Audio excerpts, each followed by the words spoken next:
This is a meeting of the Council held in public. It is not a public meeting.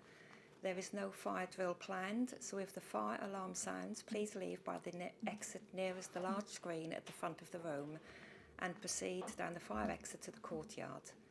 Once it is safe to return, councillors will receive a text message.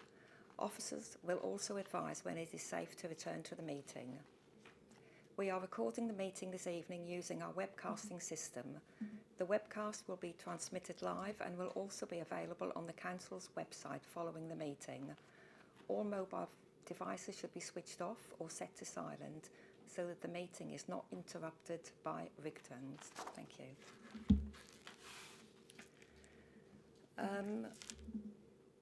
Apologies for absence. I think we're all here. Declarations of interest. Has anybody got any declarations of interest? I have to declare an interest in one of the funding allocations, which is Friends of Northlands Park, because I am a member of Friends of Northlands. Has everybody read the minutes from the previous meeting? Do we all agree it's a correct record? Can we have a show of hands, please? Okay. Thank you. We'll go to the Community Spotlight, which is New Life Wood, who is going to give us some information about the voluntary organisation he works for. It's a registered charity aimed at relieving unemployment and poverty, so I'll hand over straight to yourself. Good evening, my name is Darren Palmer. I'm the manager at New Life Wood. I've been there since February last year, based in Wat Tyler Park, you may all know that, but we help recycle people's lives really and restore their lives, but recycling timber and reducing landfill. So we have a workshop and a little welfare area, like a kitchen and a timber store, where we go out in a truck, collect timber from local developers and factories to generate pallets, and then guys come to us to learn woodwork skills, life skills, dismantling pallets. Some guys like to cut them, some like to do a bit of painting, making, but the woodwork comes secondary. Most of it is about learning life skills and breaking the cycle of loneliness, giving people some skills they can take on to find jobs. We actually employ 2 lads that came to us as placements, both with mental health problems. I'm ad-libbing this, we have placements from the mental health sector, mainly guys in recovery. Lots of them have had drug-related problems and some alcohol, but then we also have ex-offenders, but ex-substance abusers in recovery. We have quite a few pensioners that come to us, and there's a bit of a split role. They are sort of volunteers, but they all get a benefit from coming, where again loneliness is sort of broken. They make friends and they're sharing skills that they've gained. All guys from Basildon and ladies. We've got 2 ladies that come to us every Tuesday. They formed a friendship and they sort of add to the dynamic. So that's what we do. We make things in the park from recycled timber. Some things get sold off the park. It's not a profit business. It's a charity operating not for profit. But it's quite rewarding watching the placements grow with us and learn new skills. I'm a former carpenter. Worked my way up the ladder in construction management. Got a bit sick of doing 4 hours a day driving, and now I have a nice short commute. But my job is very rewarding, sort of guiding people and helping and putting it all together. So we get some funding last year from the Ministry of Justice. We got some funding from the PFCC, Police, Fire and Crime Fund, and we're looking for some funding to help us through the lean times, which because we're linked to construction, it's always through the winter. But the sun's just come out, and Wat Tyler Park is a great place to visit, and we definitely make a difference to people's lives. So please look us up. Thank you very much. Does anybody have any questions or comments that they would like to?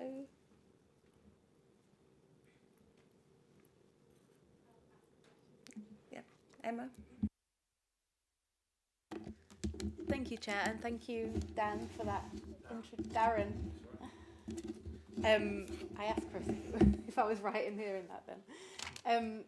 Thank you, Darren. Yeah, it sounds like a really great initiative, and I know you mentioned that ladies join, but I think what's really important is that you've got a space for men, you know, who've had difficulty to come together in a way that's something that they enjoy and used to, and we know that Basildon and the towns have a great, you know, community of men that are good on the tools, like chippies, and all those skills are really important to our economy and London. And it's just really great that you have a space where those people can connect. And I just wanted to ask how you spread the word about what you're doing and how you get members involved. Sorry, we get quite a few volunteers apply from coming through the park, but we also have a bit of a presence on Facebook. Not very big because I'm not very good at Facebook, but we're working on that. And we've got a little website, and a lot of it is word of mouth. But we get a lot of placements come through NHS sector, through Brockfield House in Wickford, and then in Pound Lane you've got St Andrew's Hospital, but also Phoenix Futures and Trust Links. We talk to lots of different charities, and they all like recommend people, or the volunteers we've got often know someone who could do with a bit of a help. We just had 2 people come to us from ESTEP, although they're getting medical treatment at Rochford, they actually live in Basildon, but it's generally like on our doorstep, you know. So the volunteers are all, one's from Benfleet, but most of them are all sort of Pitsea, Basildon, and they tell me all about the history of Basildon. It's quite interesting. We've got one of the guys there. He's 67, and a guy came in to buy some wood. He's 93, does a bit of carpentry, and it turns out his son went to school with our 67-year-old. So it just makes you realise how sort of, you know, when Basildon was first built. So it's quite interesting. I learn a lot, and yeah, there's a lot of interesting people that come, and they certainly learn some great skills.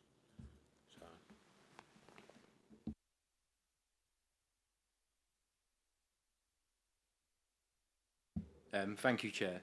I just want to say thank you. I think what you're doing is absolutely amazing.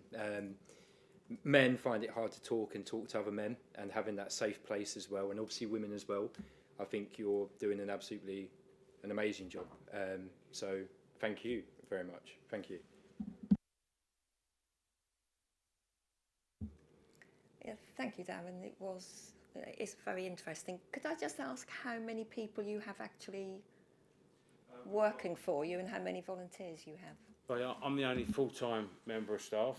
I've got a carpenter that's part-time 5 days a week, does like 9 till 3, and I've got a workshop sort of manager supervisor who I used to work with years ago, so I know his abilities. He does 4 days a week. That's the only paid employees in the park. We have a truck with 2 drivers that go out, and they're like part-time workers.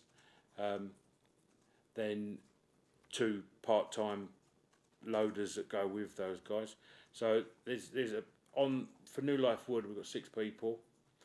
For placements we have currently got 11, and volunteers we've got 14 that come through the week. So we have one guy that volunteers 6 days a week. A former drinker. Somehow he managed to drink 2 litres of vodka a day, and he doesn't drink anymore. And he puts that down to the success of coming to us and having something to focus on, and interest and determination. Thank you, that's absolutely amazing, yeah. So whereabouts in Wat Tyler are you? So as you go into the park, down through past all the speed humps, and then the building, they've got the green centre. If you turn right at the green centre, over the world's biggest speed hump, into the car park, and we're at the right hand side. We're in the buildings that used to be, they used to make cordite when it was used for explosive manufacture 100 years ago. Interesting. Well, thanks very much for coming, Darren, and obviously you're welcome to stay for the rest of the meeting, or you can go if you so wish. I'm going to go, but I'll list the leaflets on this corner here. We'll take one. Please come.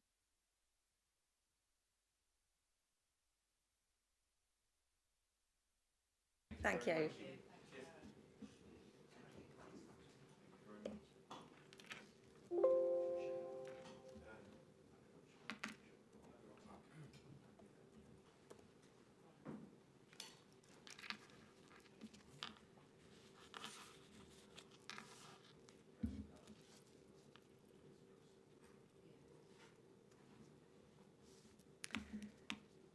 Okay, the next item is the funding matters for consideration. Dave, can I hand over to you to take us through this? Thank you. Yes, thank you, Chair. We have 8 items for your consideration this evening. The first of which is investment to deliver the Crunch service, being delivered in Pitsea from the Eden Basildon Fund on the 29th of March. As you will know, the Crunch has a localised site for residents to dispose of their household waste and a solution to residents who are unable to take their waste to the local tip. The location is going to be the Chalverdon Hall pub. I appreciate the originally identified venue was Travers Way.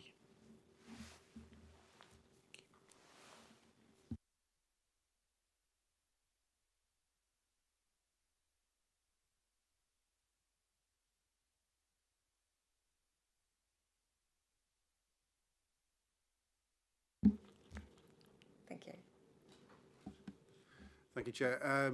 So just to highlight to members that we are looking for alternative suitable operational sites, and appreciate that the Chalverdon Hall was the site for the previous Crunch. Travers Way operationally doesn't allow us enough space for both the vehicles and for people to access that safely, to offload their equipment. We need a bit more space than we used to have at the Crunch, where it was just one vehicle and everything going in the back of one dust cart, as it were. So we'd appreciate sort of working with members to find alternative sites. But given the nature of obviously on the 29th of March, I imagine we'll be coming to future meetings, and it would be good to have alternative sites within your wards. But on this occasion, we're sticking to what we know, what worked well last time, but open to suggestions of others. But Travers Way operationally wasn't suitable or safe for the public and the Crunch in its slightly enlarged format. So yeah, but I think we need to look at alternatives, but we know we can run it there. So operationally it's suitable, but we'd like to host it in various places to allow as many people as possible to access it in future. So hopefully that's okay with members. Thank you, Chair. Thanks for that clarification. Yeah, I just want to come in and say I totally understand the clarification from James there, just because we want it to cater the whole of Pitsea. But in this instance, sticking to what we know, what works, because we know that the Chalverdon Hall pub is right in the middle of Chalverdon. We know that that was a key area for fly tipping for a long old time. That got worse and worse over the summer last year, and a place that we had a lot of success with the Crunch.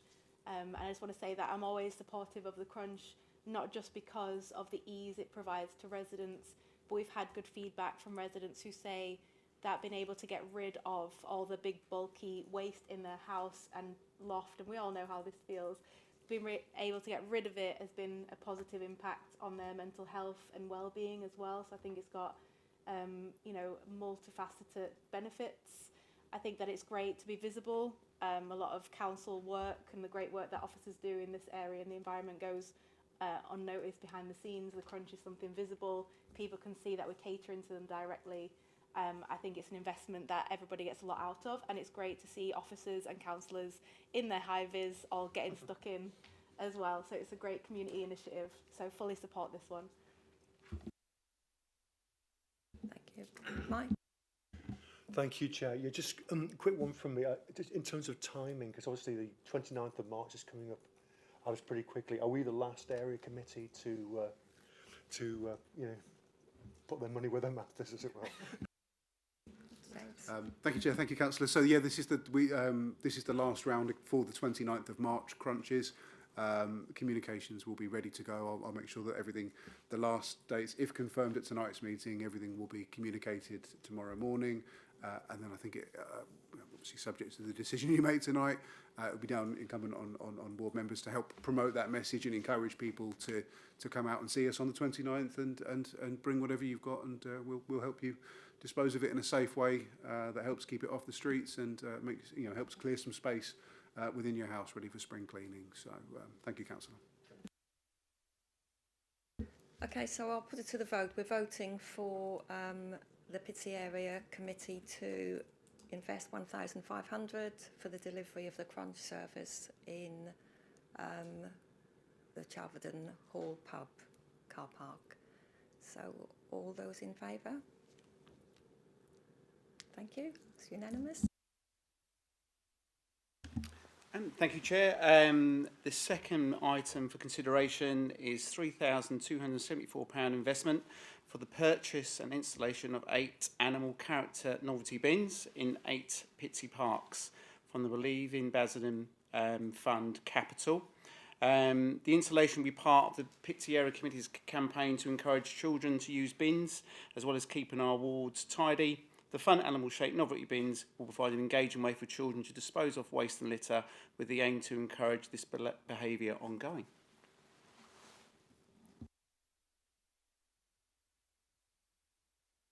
Emma, if you Thank you, Chair. And as Chair knows, this was something that I was very supportive of from the beginning.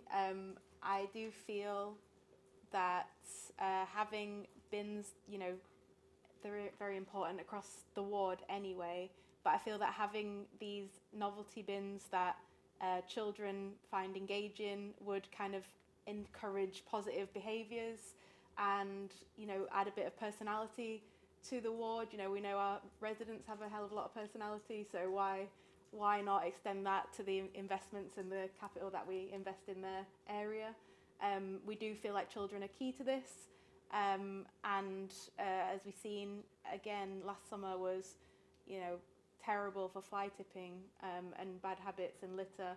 It's improved massively over the last 6 months or so, but things are creeping up again. You know, you go around your ward, you can see litter building up again, you can see the black bags returning slowly.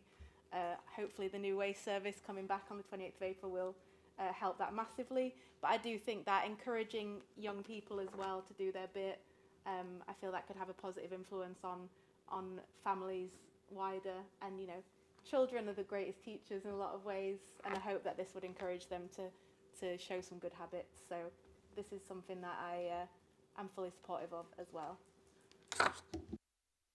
Thank you, Emma.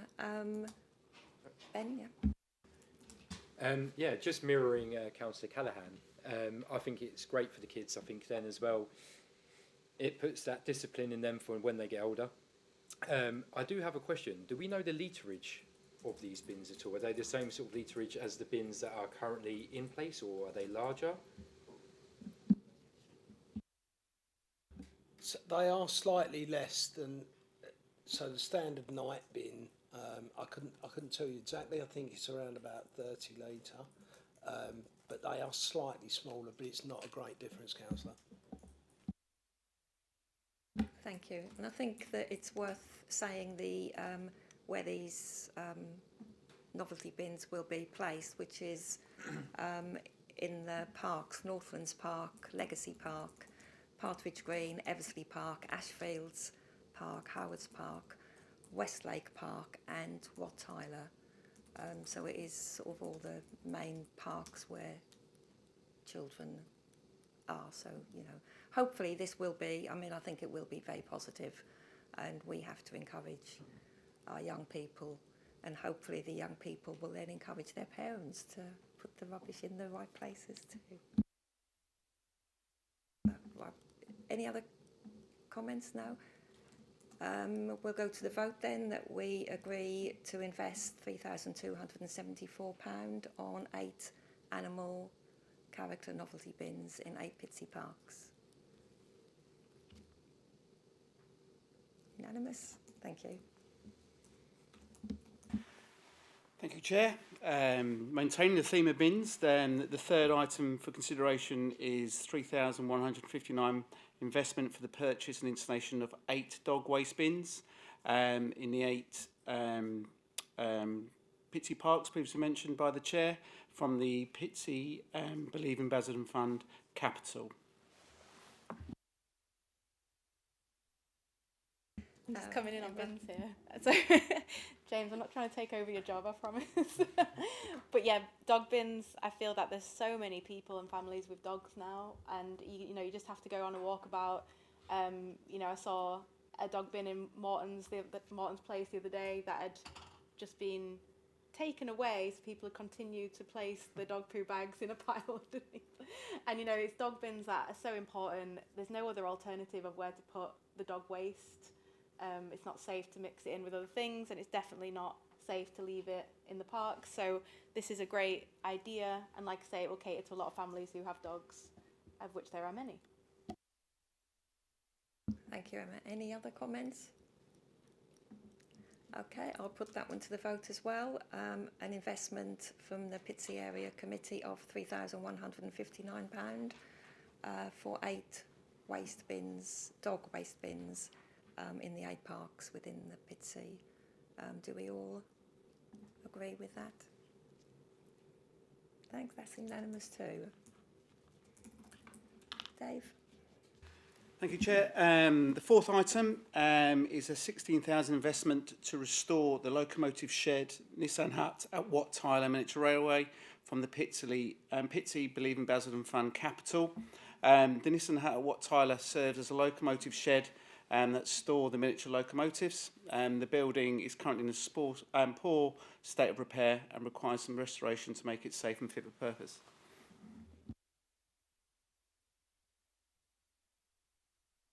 Any comments from? Thanks, Chair.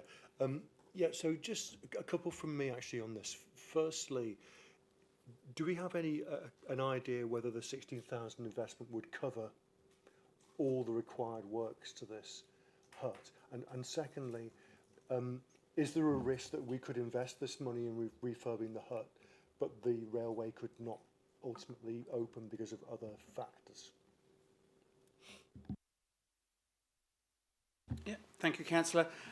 We are still in the process of attaining quotes. We have had one to date detailing the costs, and that's coming in a little bit higher than the 16,000. But there's a requirement for us to gain 5 quotes to conform with our procurement procedures. So we are still trying to seek further quotes.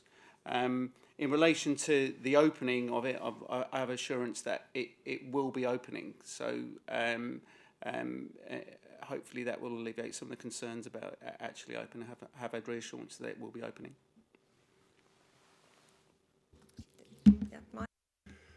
So is there any risk we won't be able to get 5 quotes and therefore won't be able to follow the process, Dave? Well, there's always that risk, but we are actively trying to seek quotes, and you know, obviously we're doing our the best we can within our powers to try and seek those quotes.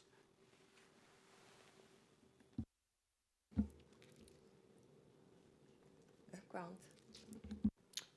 I wouldn't be concerned about receiving 5 quotes. There's plenty of people running good businesses out there in Basildon and further afield that will want a quote. I'm quite clear on that. Also, the way the procurement rules will work is even if it came to it, the fact that we've gone out for enough quotes, even if people didn't come back, that would still meet the criteria. So I don't think that's a risk on that way, Councillor. Thank you, Grant. Emma? Just a question. So the Nissan hut, was that originally designed for use in World War One? Is that correct? Is that two? God, Google let me down. Is that true? And is that restoring this? Has it got kind of wider educational community benefits that we could maybe discuss? Thank you. Can I? Sorry, can I bring Colleen? Colleen, you've got some more information on this, haven't you?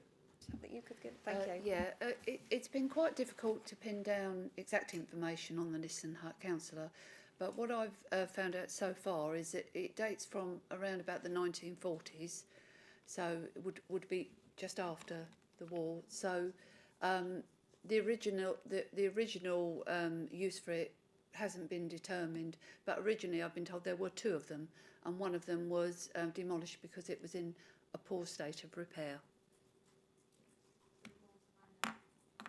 I've asked Basildon Heritage, as I say, the information that we've had has actually come from people that have worked there, and from anecdotal information. Basildon Heritage didn't have sort of any more real information, but the recent information is it's from the 1940s. Thank you, Colleen. Thank you. I just want to say thank you for that. And as Mike, Councillor Baker kindly pointed out, it actually predates Basildon. That's probably why people don't know much. But I think it's great to, restore something that's potentially key to a lot of the history of this area. And I think as councillors, we can maybe work to raise awareness of this investment, and maybe have some people come forward to shed a bit of light on the origins of the Nissan huts. That could be a good community project. Mike? Yeah, just to build on that, I mean, I have actually been to a restored Nissan hut in, of all places, the Orkney Islands, which was being used as a historical centre for education and leisure. So I would suggest there could be some scope there. Very cool. Jill? Just to say that I think the education side of it, because it's used for storage, isn't it? The hut to be used for the storage. But it would be of benefit, because I know that Key Stage 2 in education do have World War II as part of their curriculum. So there would be a big benefit if we could encourage that. I absolutely applaud the idea, because I think it really does show Basildon in a good light, bringing people in, and it's something that's fun as well as being educational. So I wholeheartedly support it. Thanks for that. Thank you, Chair. Myself and Councillor Westwick, we met with when they was restoring the railway back in the early days last year, when he was just starting on it. And if we can invest in this to actually keep it open and not have it close again, I think it's going to be definitely a benefit for Basildon and the young children. Yeah, I definitely agree. I mean, my children absolutely loved the miniature railway at Wat Tyler, and so did my grandchildren. So I think it was, when it was working, a very popular attraction to Wat Tyler, and it'd be nice for it to be restored again. So we're voting now on the investment of £16,000 from the Pitsea Area Committee to restore or rebuild the locomotive shed Nissan hut at Wat Tyler. So those in favour, please. Unanimous, thank you. Dave? Thank you, Chair. Item 5 is a £6,812 funding award to Pitsea Mount Community Association towards the cost of installing a new fire alarm system from the Pitsea Believe in Basildon Fund Capital. The Pitsea Mount Community Hall is based in Brackendale Avenue in Pitsea. The hall is a regular used by community groups for numerous activities. The Pitsea Mount Committee are asking for funding to install a fire alarm system, which has been identified as a safety requirement in a recent fire report. The total cost of the project is 7,812, and they are asking for 6,812 towards the costs. Any questions or comments? Emma? Thank you, Chair. Just a question just to ask if, as well as the fire alarm, are there all the other procedures and safety procedures in place just to make sure that, you know, any kind of fire incident is completely unavoidable, even with this fire alarm? Councillor, as far as I'm aware, everything is in place, because that would have been part of the fire report. They did have an existing fire alarm, but I think it was identified as inadequate in the fire report. Hence the requirement and the request for this funding. Any other comments or questions? Okay, I'll put it to the vote then. 6,812 pounds funding awarded to the Pitsea Area Community Association for replacing the existing fire alarm. So can we vote, please? That's unanimous. Thank you. Dave? Thank you, Chair. Item 6 is a 5,000 funding award to ATF, Achieve, Thrive, Flourish, for the delivery of a park play at Northlands Park from the Believe in Basildon Fund Area Revenue Fund. Park play aims to forge connections within communities across the UK by utilising local spaces and providing free opportunities for people to get active, make friends, and most importantly, have fun. The session delivered 52 weeks of the year. And like many activities, like park play is a key activity for bringing communities together, building trusting and meaningful relationships. Thank you. Any comments? Hi, yeah, just want to say obviously ATF's involvement recently in the community has been highlighted. The charity football match that I believe they were part of recently, in memory of the young children who sadly died in the fatal car accident in February. So football as a way of obviously bringing people together from different walks of life in a really positive way, getting people active, using our green spaces. So just to say that I think this is a great initiative and one that a lot of people will benefit from, young and old. Thank you. And following on from that, Roman, the young 16-year-old that did tragically die, he was actually an apprentice with ATF football coaching. That was what he wanted to do, be a football coach. And so, yes, I think that ATF has they do a lot in the Pitsea for young people, and I think that it is definitely worth giving this money to them. It would have been nice to be able to fund both of the projects, one for Northlands and one for Eversley, but I think that it's definitely worth this funding for the continuation of the ATF with the play parks.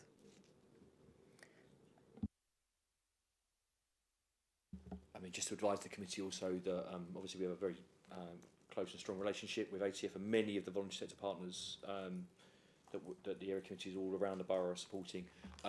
We've been working very closely with ATF in particular in relation to securing money from Sport England, and they've been successful in that. So I think this money is essential for that work, but also I think we can also feel quite confident that through the Sport England money we can also replicate the area committee's investment, and therefore ensuring Pitsea are getting that wider support for the park place to continue for the next year and beyond. Okay, thank you. Thank you. If there's no other comments, I'll put it to the vote. £5,000 funding award to ATF for the delivery of park play in Northlands Park. Can we all show? It's unanimous. Thank you. Dave?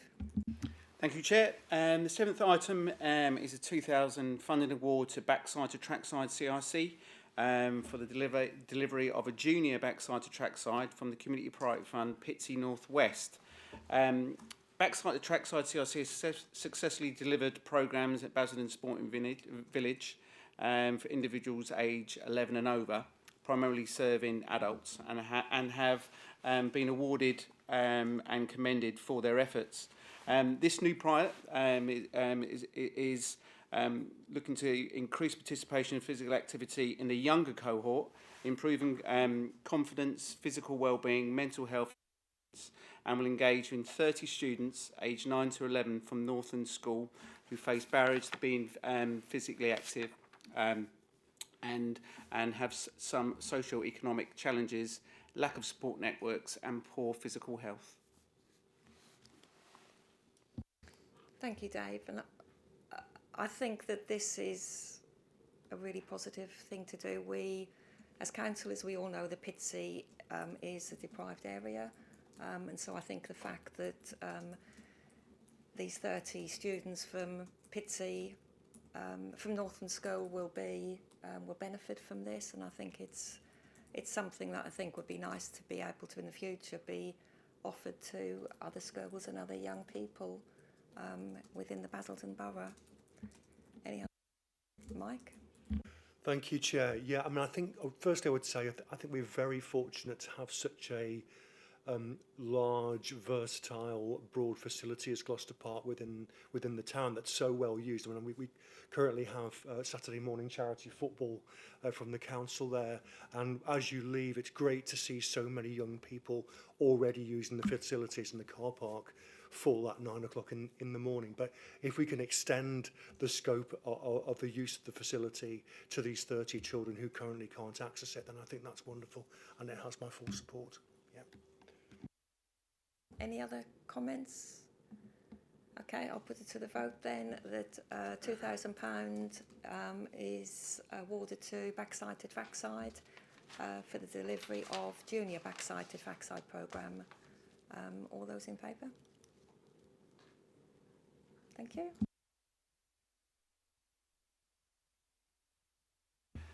Thank you, Councillor. The final item this evening is a £390 funding award to the Friends of Northlands Park for the purchase of branded volunteer workwear from the Community Priority Fund Pitsea North West. The Friends of Northlands Park are a fully constituted group of local Basildon residents who are dedicated to improving their community. To attract more volunteers to join their group, they aim to provide easily recognisable working tops with their logo. These tops will not only help to identify their members, but also serve as a tool to advertise who they are and promote the group more widely. This visibility is especially important when their members attend local community events where their presence can encourage others to join and support their initiatives. Thank you. I believe Emma is sponsoring this, and yeah, thank you, Chair. So I think I'd like to sponsor this one-off funding request from Friends of Northlands Park to the Pitsea Area Committee from the Believe in Basildon Fund. We've heard that they would like some branded workwear, fleeces and polo shirts. I think we all know Friends of Northland Park. We know their work. They're a dedicated community group. They work tirelessly to enhance and maintain one of Pitsea's most valued green spaces, you know, litter picking, planting, general park maintenance, everything that's good for the area and the residents who enjoy the area. So providing the group with these branded workwear items will offer both practical and symbolic benefits. So obviously, are you okay, Councillor Pond? Sorry. No, it's okay. Trying to die quiet. No, it's okay. So obviously keeping them warm, giving them something to wear while they're working, which is also good for public decency, and but also symbolically, you know, they will enhance the visibility and community recognition of their work. Additionally, the fleeces could include text about funding from Pitsea Area Committee, so we could also ensure that the committee's contribution is visibly recognised with this branded workwear to help promote the positive role that this committee is playing in supporting local community initiatives, but also getting more people and more groups to engage with us. So this is a small investment which will have hopefully a lasting impact, and there's ways to maximise the impact of that. So yes, I ask the Pitsea Area Committee to approve this request for this one-off payment and to continue supporting the volunteers who are making a real impact to Northlands Park, including our wonderful chair. Thank you. Thank you, Emma. Any other comments? Mike? Thank you, Chair. Yeah, I must say I did have some slight concerns about this particular proposal, not because of the quality of the group, because obviously I'm fully aware of the Friends of Northlands Park. I've been on a few events with them myself, and they do an excellent job for the community. And obviously it's a relatively small amount of money, but nonetheless it is public money. I think my concerns are around the fact that, if possible, I believe that if we are funding things from the area committee, they should be game changers. They should be things where if we don't make the funding commitment, they wouldn't happen. But if we do, then it's going to result in an outcome that wouldn't otherwise happen. So I did have some slight concerns about that. But I've listened to what Councillor Callaghan said. And I think the key point for me probably that swings me in favour of this is that it allows us an opportunity to recognise role models within our community that are getting off their own bat, getting out there and doing valuable work in one of our key community assets within Pitsea. So if we can promote that, make it more visible and encourage further participation, then on balance I would also support this proposal. Thank you. Thank you, Mike. So I just want to note as well that this branded workwear, there's a quote in here for £385, but I think from conversations had, it might be good to add a bit of leeway to that, thinking about potentially having a name check for Pitsea Area Committee on the branded workwear.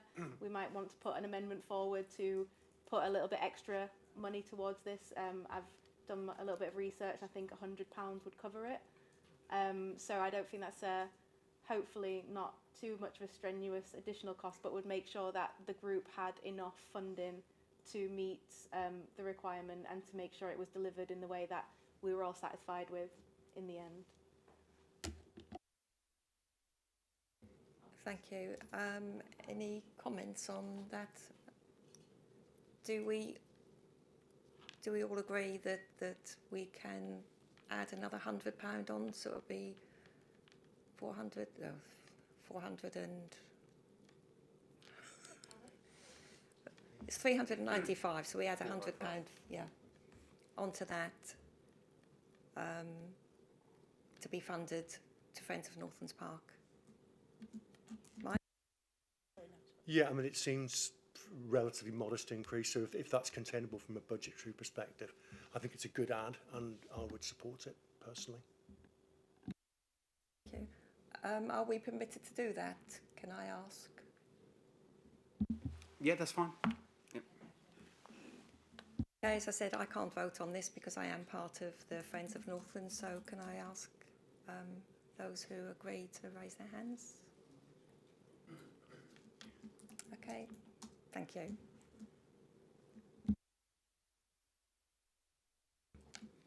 James? Thank you, Chair. I'd just like to say, as the Assistant Director responsible for Parks and Open Spaces, I didn't want to say this before you considered the item, but I'd like to offer my thanks to the Friends of Northlands Park. I've spent a lot of time in Northlands Park over the last 6 months, and I think the creation and establishment of a Friends group in that park has made a real difference and contribution to the work we're doing there. So a massive thank you to the volunteers for getting that project off the ground, and seeing the work that they're doing in the park is a real addition to the wider work that the team are doing in Northlands Park. I'm a big advocate for Northlands Park, and I think it's an incredible part of the borough and a real asset to us as an authority. So I place on record my thanks to the volunteers. Thank you. Thank you, appreciated.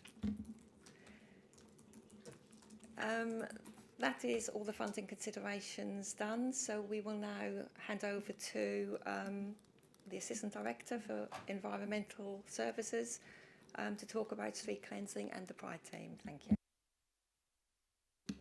Thank you, Chairman, and thank you, councillors, for allowing myself and Rob to come along and talk to you tonight about.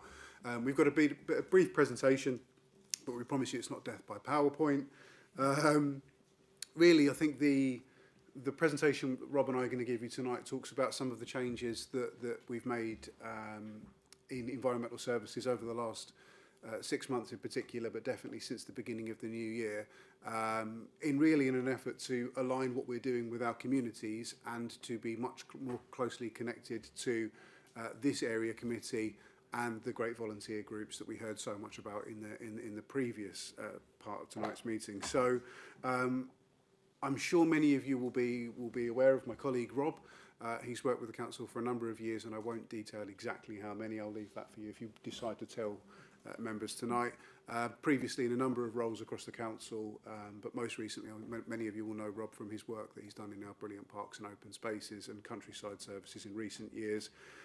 But Rob has been across a wide variety of the council services in his career, and therefore really knows the services from the ground up, from the tools up. And essentially, I went through a bit of a reorganisation, having taken on this role April, May last year, and looking at the services, really there are two types of services that we provide out of Barleylands. There are services that are delivered uniformly across the borough, so they are things like our waste collection service, our recycling service, and the support functions, which are delivered the same no matter where you are. And then there are neighbourhood services. And neighbourhood services is things like it's park, it's countryside, it's cleansing, it's pride teams, where the needs of one ward or one area are slightly different to another. So, I mean, you've alluded to that a number of times in a number of the items tonight. The things that affect you in your ward are different to the things that affect wards in Wickford, Billericay, Lee Chapel North, Lee Chapel South. So I could carry on and name everybody, but I don't want anybody to feel left out. But that's not the intention here. So what I did with my reorganisation last year was I sought to put my services back into the community. And I've called that neighbourhood services, and Rob heads up the neighbourhood services team. The first part of that is bringing together the cleansing, the pride teams, and some of the street sweeping, graffiti removal, and put those under the authority of a neighbourhood supervisor. So you have a named area supervisor, you have a point of contact, you have staff that operate within your neighbourhoods, within your area, who get to know you and you get to know them. So basically the idea behind that was, rather than moving our cleansing team so they would be in Pitsea the day after a collection day, so the following Monday, and then, well, let's not think about Pitsea till next Monday. No. We want the teams to have the autonomy to know the residents, to know the communities, to know the hotspots, and to say, well, to Rob, I know I'm down to Littlepick that road today, but it doesn't need it. Can I get my loppers out? Can I do a bit of deep cleaning? Can I have a sweeper come in to help me? Or I'm getting some issues with regular fly tipping in this location. Can I bring in an enforcement team? And to join the bits together. So it's the first part of a wide, a large amount of work that we're doing. Obviously, you will be aware of a matter at Cabinet last week around seeking to bring the grounds maintenance service back in-house from next year as well. That will also be within the neighbourhood services model. So it aligns us much closer with our communities, with our elected members, with our community groups and so on. And like I say, I'm pleased that following that internal reorganisation, Rob was able to take on that role within the team. And I think I'll pass over to Rob now, who'll be able to give you a bit more background about how he's taken the job on, and hope I've not stolen too much of your thunder, as is my want, by going first on these things, Rob. So I'll pass over to Rob, and Rob and I are here for any questions at the end. So thank you. Thanks, James, and good evening, councillors. As James has been good at stealing the whole of my presentation, and so I'll pick the bones out of it. But I think I've caught James out tonight because I did also bring some small snippets of statistics around bins. We've spoke about bins, and first I'll clarify it's 52 litres, the novelty bins, the Glasden supply. I'll check that out before I leave this meeting. So yeah, I'm Rob Baker. I was been Parks and Countryside manager now for a number of years. I've actually been with the authority since 1986, and that was after the Nissan Hut Grant Taylor. And I started in street cleansing on a beat sweeping 5 links. So none of the roles that I'm taking on now is alien to me. I moved into parks in the late 90s, and through management and supervision in the parks area, that's where I've stayed until now. So this opportunity is really exciting for me. Also, I don't underestimate the challenge in front of me as well. But it's one that excites me. I'm meeting with the teams over the initial 8-9 weeks now that I've been in post, and trying to spread that positivity that we will deliver a far greater service if we realign ourselves with the neighbourhoods. I am gonna pick bits and bones out because James has stolen most of the bits in here. But what I'm that has been picked up around the picture that I chose there. It was me that chose it, but I thought it picked up is getting the basics right. And that's where I think we've got to start. And I'm doing a complete review from top to bottom of the way we deliver our services within each an individual area. So the way the wards are set out, because each area is unique in the way we need to deliver services within it. I'm no stranger to the area-based operation, so it's something that I set up in 2000 with where we merged parks and cleansing. So in the next slide, I'll talk a little bit about around grounds maintenance. But the first part is the remapping of all our street cleansing routes to understand where high impact areas are, and just an example of that is our shop fronts and our parks. That's where people go, and that's where you're going to find we'll have most waste. And then there will be areas that are not as in such a need for areas of cleansing, and our frequency will be fitting towards that.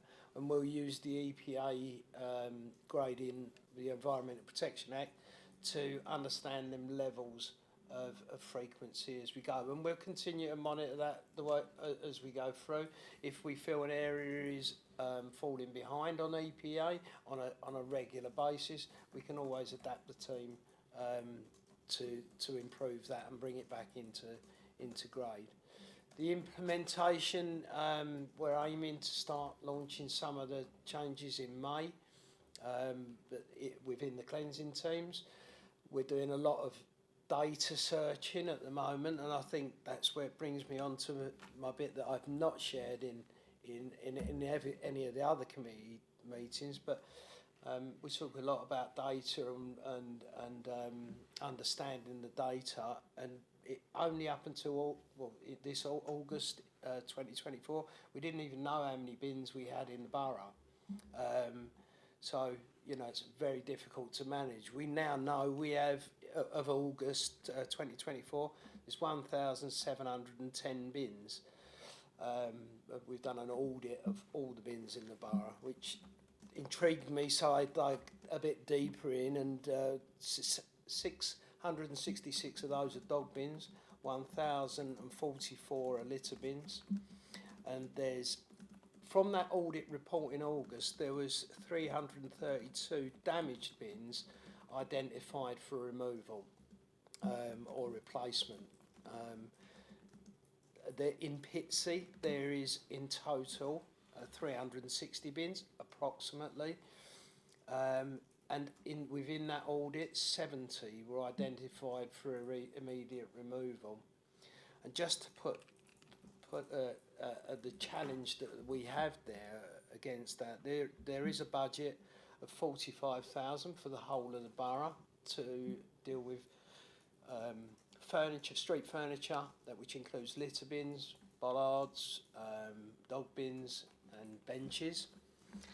And the replacement cost of those 70 bins alone will be 25k. So that that just shows you the challenge we have in front of us. Now that sounds hard. How are you going to deal with a budget deficit like that? But now we know. At least we've got something to target. I'm not asking for more bins. You've been very kind to agree some bins tonight within the parks, but you know that now it's about working with that data and understanding what we've got out there and understanding the challenges. And I can maybe push my assistant director to maybe put some more money in my budget. Public shakedown, is it? So yeah, I just thought I'd drop that in for the on the litter bins, and what I will do is keep you updated as we go through this process. I've actually set out a Gantt chart to take us all the way through to April 2026, and set little timelines along the way as where we want to be within that year. And I'm happy to come back in a future meeting to give you an update on that progress. The other side of the area of working is the ID Verdi contract currently in place. I'm now managing that contract. Again, I understand the challenges that I face with that over the next year, but a cabinet report looked at 3 options recently to either go for a LATCO service, outsource again to an external contractor, or return in-house, and the recommendation for that is to now bring back in-house, and something I'm feverishly working on to deliver by April 2026. Again, that's another thing that excites me on the presentation I put there, that it's a balanced approach and targeting specific areas for biodiversity and recreation. From my parks, with my parks hat, and looking at recreation and biodiversity, I'm very passionate about delivering that, but I'm very passionate about delivering it in the right areas. So our sport we need to be putting the right maintenance into our sport, and equally we need to be putting biodiversity in the right areas, and that is debatable. There's some people I know with relaxed maintenance becomes challenged with dog walkers at times, but it's about getting that balance right. And again, with an in-house service, we'll be able to be adaptable. The Biodiversity Action Plan helps us identify specific areas, target priority habitats. So we use all that as part of how we develop the plans, and again the mapping of how we deliver that process hopefully come April 2026 when the implementation starts. My last slide is the team. So as Dave has, James has said, Dave Keeble is the supervisor for the Pitsea area. I'm sure I know a few of you do know Dave. He'll be a great guy and hope and support myself and as well as councillors to deliver the best we can with the services we've got. As part of that team, the makeup of mechanical sweeping, beat sweeps, mobile teams, graffiti teams and pride teams, that's all part of that one big neighbourhood team that will deliver improved services. I'm going to be as bold to say as we go forward. So I'm happy to take any questions. Thank you, Rob. Before I come to the others, I'd just like to ask a couple myself. The first slide you show, getting to basics, that didn't look as though that was Pitsea. There was the paths and the road had no potholes. They all had proper curbs. That was nowhere in Pitsea.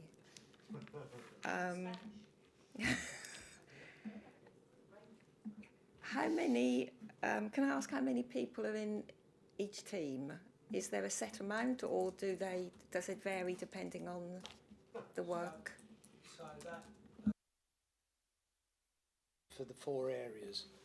So that varies. That has been put together prior to my starting in post, and that is the first thing that I'm looking at. And so getting the basics right for me, and this is the process I'm going through at the moment, is stripping that right back and picking a map of Pitsea and where are our priority areas. We have our shops. We identify all our shops in our area. What are a frequency that we need to apply to achieve EPA grade A on all our shop fronts? Then we've got our known areas of challenge, let's say. We need to target them on a frequency that might be higher. I don't want to name roads, but some areas need a higher frequency than others, and so we'll call them our priority areas. But each area across the borough has their own priority areas. So once we've identified those, and that's quite easy, we've been around. I've been around long enough to know where our challenges are across the borough. We all know them. We apply the right resources to that. It's then, once we've done that, we apply the right frequency to the other areas. And what I've done is stripped it right back and gone to the minimum numbers. And that's left me is with a pool of resource. I haven't got a pool of resource to play with, but it's where we'll then increase frequency by bringing that resource in. Those resources are pride teams as well. So at the moment, to answer the question, is yes, there is specific numbers in them areas, but I do think that will potentially change once we've done that complete review, because I want to do a more in detail, more focused review on the numbers. It could say the same, it could be more, it could be less, but until I've done that review, I won't exactly know, and I couldn't tell you the numbers. Thank you. Emma? Thank you, Chair. I have 2 questions that I'm just going to fire at you one after the other. But first, I just want to say, it's great to have somebody dedicated to Pitsea. I think that we all know as councillors that the state of the area in terms of litter and the vegetation and the bushes, I think there's a measurement of how much the council actually cares about residents that goes along with the state of the borough. And I think we've heard a lot on the doorsteps of people say this place has gone downhill, look at the rubbish, no one cares about this. It's very visible stuff, and it's definitely a broken window theory. When people don't see the care taken in their area, they stop caring themselves, and you get a lot of conflict. So it's of vital importance, that it changes for a lot of Pitsea residents, because I think it would fundamentally improve the relationship they feel they have with their council. So I applaud the data-driven approach. We need to be evidence-driven in everything we do. But I want to know, as part of your data set, are you including councillor inquiries to figure out the hotspots? Because we're hearing directly, from the horse's mouth, so to speak, where the issues are and where the conflict's being created. So it'd be great to know if that was being factored into your data. Thanks, Councillor, and the answer is absolutely yes, including CRM directly from our residents as well. I've been looking at that data for the past 3 months. I don't have Marches, but in January we had, I think it was in the region of 58 bins reported to us by residents and councillors that are overflowing. In February, that was around 55. I think that's 55 unacceptable inquiries. There are areas where people are misusing bins, and we need to understand that. As I said, we've only just now as a team really understood how many bins we've got. Don't get me wrong, we knew where our bins were, or certain people did. We need to become better resourced to be able to know about that bin and the frequency that requires. But that is exactly the data we'll be using, and also the intelligence that we get from the staff. sorry, I just had one more question about the grounds maintenance service coming in-house, which I think is a great opportunity to reset that relationship again and to transform and improve the borough. And I know that councillors in this room have had a key role in the evidence gathering for that decision, which is great. And we know as well that because of our relationship with Essex County Council, that there's so much fragmentation. We have a lot of instances where residents and ourselves, we report areas that need trimming, only to be told that's not us, mate, that's Essex County Council, can't do anything about it. Is there any way, whilst the devolution process moved on, and thankfully, you know, this administration's been great in securing Basildon's exit from Essex County Council so we can have these more control of these services, but there is a meantime where we need to work around the fragmented system that we do have. Are we going to be more creative in how we approach that as part of this new system? I think, Councillor, to take your last point first, it's the most frustrating part of the job is where there are things that are not within our control that impact our residents and our borough. One of the examples which came up, which I'm minded from when Councillor Westwick and I worked on the Task and Finish group, and obviously other members at the same time, there were things around things like weed spraying. The weed spraying on highway surfaces is undertaken by Essex County Council on borough land. We, through Councillor McGowan, had written to his equivalent at Essex County Council and asked, you know, we're always last. You always come too late in the year for us. Can we do it earlier? And we get the dates through, and they're the same dates as every other year. So I think for me, that control is something that I'd much like to see. And I think that insourcing the grounds maintenance service is a big step towards having that control. What we aren't at the moment is the Highways Authority, and until we're the Highways Authority, at that point we've got even more control and the ability to do more things there. So I think that we will continue to have a dialogue with Essex County Council, but it does come down to which parts we can influence and control, which parts we can't, and I share some of your frustrations with that. But for me, I think that the big change in direction that we're talking about tonight, and I'm hoping you'll have us back at future meetings and we'll be able to give you updates about what the teams are doing on the ground, how it's working in terms of transferring the grounds maintenance service and what that looks like in the future. And I'm not going to suggest that path is smooth, and I think, Rob, you've alluded to the amount of work that we're going to have to do over the next couple of years to get ourselves in a position where we do put that pride back into our borough, and our residents do have that pride. That's something that motivates us, it motivates our teams, and if we've got team members who that doesn't motivate, they're in the wrong game, because that's what we're here to do.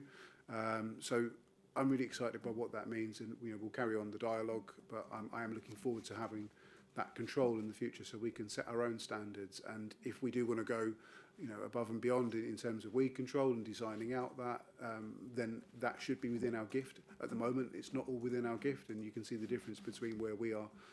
We're applying a different weed control regime over our own land to what's applied to the highway, and you can see the difference when you're walking around. So I think things like that would definitely be better when it's with us. And part of what we're doing within the waste service at the moment is piloting in-cab technology, which gives our crews and our back offices much better intelligence as to how the crews are performing and where our issues are and where we're getting repeat incidents and where our failure points are. It's something that Rob and I have spoken about, learning the lessons from that and applying that over the work that Rob's doing. I think we've got to get the foundations right before we can be brilliant. We've got to make sure we're competent and hitting our mark every single day. But when we've got that data in there, and our street sweepers will if we can track that and we can see where they've been and we can test the frequencies rather than repeating the same routes, it's about being smart with the resources we have got at our disposal. So there's plenty of marks along the way, and I'm hoping if in future we're invited back, if we've not spoken too much tonight, we'd love to come and give you further updates and to feedback from the teams themselves. To tell you what they're doing on the ground to make your areas and neighbourhoods better. Thank you. Thanks, thank you, Councillor.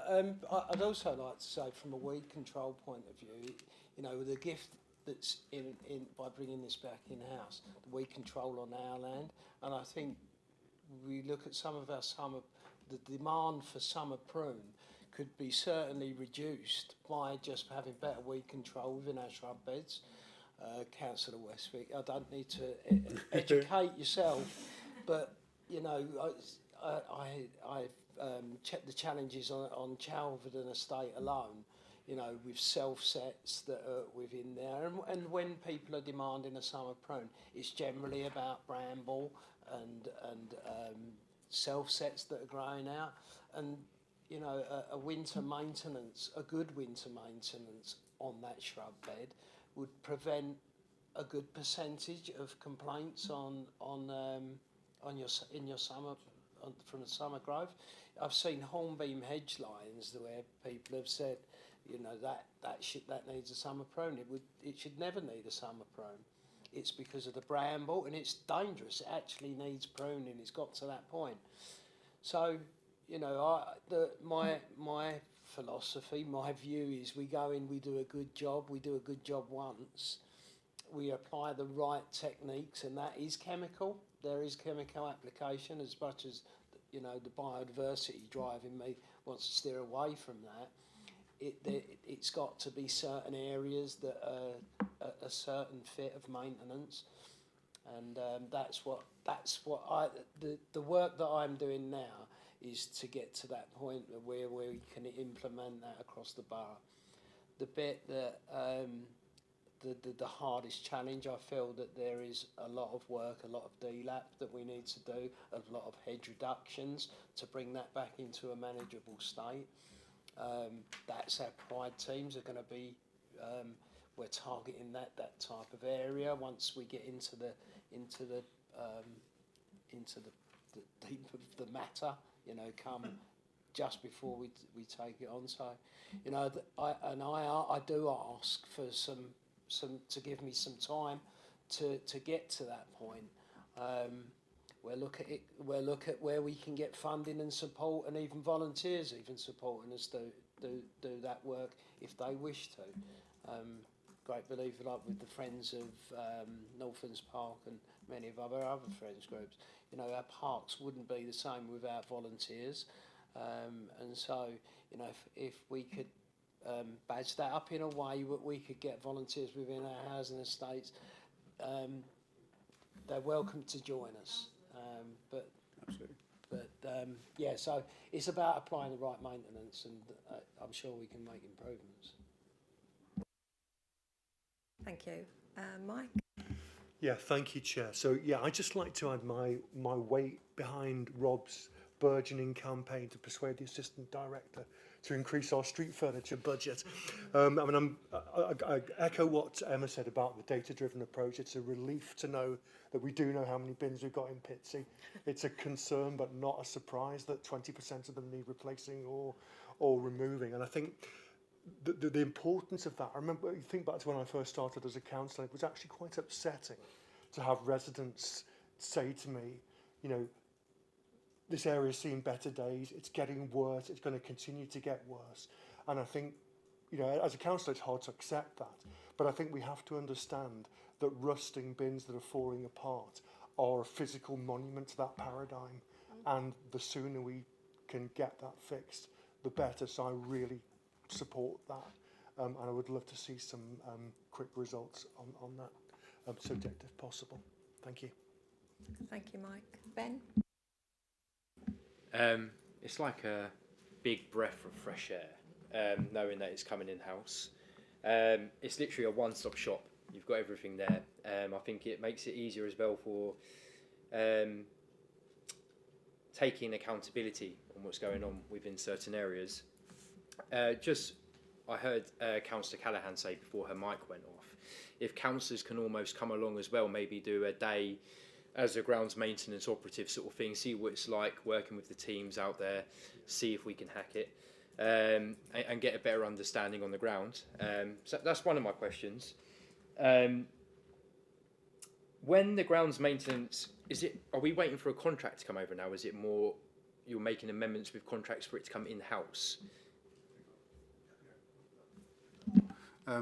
Thank you, Councillor. So the specification which was agreed by the Task and Finish group last year and then subsequently went through Cabinet was the one which we tested against insourcing.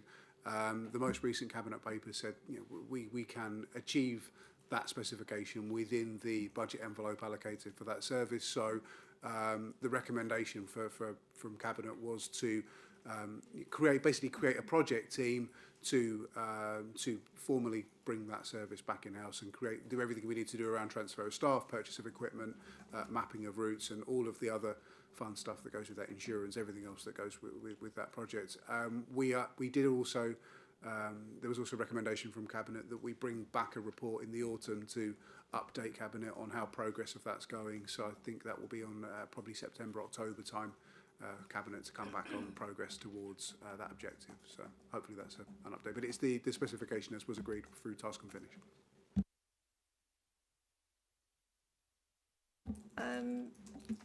Yeah, sorry, did you come on?